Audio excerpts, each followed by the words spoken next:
SSP state scholarship portal. ಇದು 1ರಿಂದ 10ನೇ ತರಗತಿ ಮಕ್ಕಳಿಗೆ ಅಪ್ಲಿಕೇಶನ್ ತಗೊಂತಿದ್ಯೋ ಇಲ್ವೋ ಯಾರಿಗೂ ಗೊತ್ತಿಲ್ಲ, ದೊಡ್ಡ ಕನ್ಫ್ಯೂಷನ್. ಆ ಕನ್ಫ್ಯೂಷನ್ನ ಕ್ಲಿಯರ್ ಮಾಡೋದಕ್ಕೆ ಇವತ್ತೊಂದು ಸಣ್ಣ ಪ್ರಯತ್ನ. ನೀವು ಗೂಗಲ್ಗೆ ಹೋಗಿ SSP ಪ್ರೀ ಮ್ಯಾಟ್ರಿಕ್ ಸ್ಕಾಲರ್ಶಿಪ್ ಅಂತ ಟೈಪ್ ಮಾಡಿದ್ರೆ ನಿಮಗೆ ಸುಮಾರು ರಿಸಲ್ಟ್ ಸಿಗುತ್ತೆ. ಅದರಲ್ಲಿ ಪ್ರೀ ಮ್ಯಾಟ್ರಿಕ್ ಸ್ಕಾಲರ್ಶಿಪ್ ಹೋಮ್ ಪೇಜ್ನ ಕ್ಲಿಕ್ ಮಾಡಬೇಕು. ನಿಮಗೆ ಅದರಲ್ಲಿ ತುಂಬ ಆಪ್ಷನ್ಸ್ ಬರುತ್ತೆ. ಅದರಲ್ಲಿ click here to login to SSP student account ಅಂತ ಬರುತ್ತೆ. ಆಲ್ರೆಡಿ ಅಕೌಂಟ್ ಇದ್ದರೆ, ಇಲ್ಲ ನಮ್ಮದು ಅಕೌಂಟೇ ಇಲ್ಲ ಅಂದರೆ ಲಾಸ್ಟ್ ಆಪ್ಷನ್ನು click here to create new account.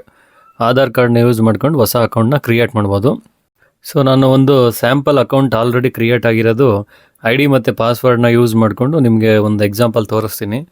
So ಇಲ್ಲಿ ಯೂಸರ್ ID ಪಾಸ್ವರ್ಡ್ ಅಂತ ಇದೆ. ಯೂಸರ್ ID ಹಾಕ್ಬಿಟ್ಟು ಸೊ ಪಾಸ್ವರ್ಡ್ನ ಎಂಟ್ರಿ ಮಾಡಿ, ನೆಕ್ಸ್ಟು ಕೆಳಗಡೆ ಕ್ಯಾಪ್ಚಾ ಏನಿದೆ as it is captcha enter ಮಾಡಿ ಲಾಗಿನ್ ಮಾಡಿದ್ರೆ ಸೊ ನಮಗೆ ಅದು ಅಕೌಂಟು ಲಾಗಿನ್ ಆಗುತ್ತೆ.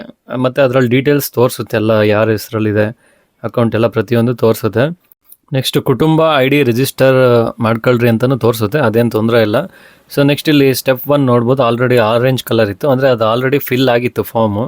ಸೊ ಅದನ್ನು ಒಂದ್ಸಲ ನಾನು ಕ್ಲಿಯರ್ ಮಾಡಿಬಿಟ್ಟು ತೋರಿಸ್ತೀನಿ ನೋಡಿರಿ. ಇವಾಗ ಕ್ಲಿಯರ್ ಮಾಡಿದ್ದೀನಿ. ಸೊ ವಿದ್ಯಾರ್ಥಿದು ಸ್ಯಾಟ್ಸ್ ಸಂಖ್ಯೆನ ಹೊಸ್ದಾಗಿ ಎಂಟ್ರಿ ಮಾಡ್ತಾಯಿದ್ದೀನಿ.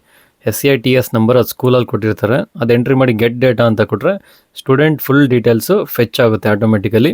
ಸೊ ಇಲ್ಲಿ ಎಸ್ ಅಂತ ಕ್ಲಿಕ್ ಮಾಡಿ ನೀವು ಸೇವ್ ಆ್ಯಂಡ್ ಪ್ರೊಸೀಡ್ ಅಂತ ಕೊಡಿ. ಸೊ ನೆಕ್ಸ್ಟ್ ಸ್ಟೆಪ್ಪಲ್ಲಿ ಏನು ಕೇಳುತ್ತೆ ಅಂದರೆ ಪೋಷಕರು ಅನೈರ್ಮಲ್ಯ ವೃತ್ತಿಯಲ್ಲಿ ಇದ್ದಾರಾ ಅಂದರೆ ಅವರು ಫಾರ್ ಎಕ್ಸಾಂಪಲ್ ಪೌರ ಕಾರ್ಮಿಕರು ಇವರು ಇದ್ದರೆ ಅವ್ರಿಗೆ ಎಸ್ ಅಂತ ಕೊಡಬೇಕು, ಇಲ್ಲ ಅಂದರೆ ನೋ ಅಂತ ಕೊಡಬೇಕು. ನೆಕ್ಸ್ಟು ಕ್ಯಾಸ್ಟ್ ಆ್ಯಂಡ್ ಇನ್ಕಮ್ ಕೇಳುತ್ತೆ. ಕ್ಯಾಸ್ಟ್ ಆ್ಯಂಡ್ ಇನ್ಕಮ್ ಹಾಕಿದ್ಮೇಲೆ ಸೊ ನಿಮಗೆ ಇಲ್ಲಿ ಕ್ಲಿಯರ್ ಕಟ್ ಇನ್ಫಾರ್ಮೇಷನ್ ಸಿಗುತ್ತೆ. ಏನು ಈಗ ಪ್ರೀ ಮ್ಯಾಟ್ರಿಕ್ ಅಪ್ಲಿಕೇಶನ್ನು ಯಾರು ಮಾತ್ರ ಹಾಕಬೇಕು, ಯಾರೆಲ್ಲ ಹಾಕೋದಕ್ಕಾಗಲ್ಲ ಅಂತ ಇಲ್ಲಿ ನಿಮಗೆ ಕ್ಲಿಯರ್ ಕಟ್ಟಾಗೆ ಮಾಹಿತಿ ಸಿಗುತ್ತೆ. ಹೆಂಗೆ ಅಂದರೆ ಕ್ಯಾಸ್ಟ್ ಇನ್ಕಮ್ ಹಾಕಿ ನೀವು ಸೇವ್ ಅಂತ ಕ್ಲಿಕ್ ಮಾಡಿದ ತಕ್ಷಣ ನಿಮ್ಗೆ ಅಲ್ಲಿ ತೋರಿಸುತ್ತೆ ಏನು backward class welfare department is not receiving pre matric applications ಅಂತ ತೋರಿಸ್ತದೆ. ದಟ್ ಮೀನ್ಸ್ ಏನು ಅಂದರೆ ಸೊ BCM ಇಲಾಖೆಯಿಂದ ಯಾವುದೇ ಥರ ಸ್ಕಾಲರ್ಶಿಪ್ ಅಪ್ಲಿಕೇಶನ್ ರಿಸೀವ್ ಮಾಡ್ಕೊಂತಲ್ಲ 1ರಿಂದ 8ನೇ ತರಗತಿವರೆಗೂ. ಕ್ಲಿಯರ್ ಕಟ್ ಇನ್ಫಾರ್ಮೇಷನ್ ಇದು. ಓನ್ಲಿ ಫಾರ್ ಲೇಬರ್ಸ್ ಅಥವಾ ಏನು ಫಿಶರಿ ಅಥವಾ ಅಗ್ರಿಕಲ್ಚರ್ ರಿಲೇಟೆಡ್ ಏನಾದ್ರು ಸರ್ಟಿಫಿಕೇಟ್ಸ್ ಇದ್ದರೆ ಅದ್ರ ಮೇಲೆ ಅಪ್ಲಿಕೇಶನ್ ಹಾಕ್ಕೊಳ್ರಿ. ಬಟ್ ನೀವು BCM ಇಲಾಖೆಯಲ್ಲಿ ಸಬ್ಮಿಟ್ ಮಾಡೋದಕ್ಕಾಗಲ್ಲ ಅಪ್ಲಿಕೇಶನ್ ಅಂತಲೇ ಕ್ಲಿಯರ್ ಕಟ್ಟಾಗಿ ತೋರಿಸ್ತಾ ಇದೆ. ಸೊ ನಾನು ಹೆಲ್ಪ್ಲೈನಿಗೆ ಕಾಲ್ ಮಾಡಿ ತಿಳ್ಕೊಂಡಿದ್ದೇನು ಅಂದರೆ 1ರಿಂದ 8ನೇ ತರಗತಿವರೆಗೂ ಅಪ್ಲಿಕೇಶನ್ಸ್ ಅಲೋ ಮಾಡ್ತಾಯಿಲ್ಲ BCM ಇಲಾಖೆಯವರು.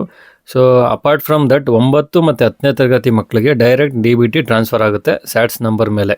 ಹೀಗೆ ಹೆಚ್ಚಿನ ಮಾಹಿತಿ ಹಾಗೂ ಮನೋರಂಜನೆ ವಿಡಿಯೋಗಳಿಗಾಗಿ ಚಾನಲ್ ಸಬ್ಸ್ಕ್ರೈಬ್ ಮಾಡಿ ಆ್ಯಂಡ್ ಸಪೋರ್ಟ್ ಮಾಡಿ. Thank you.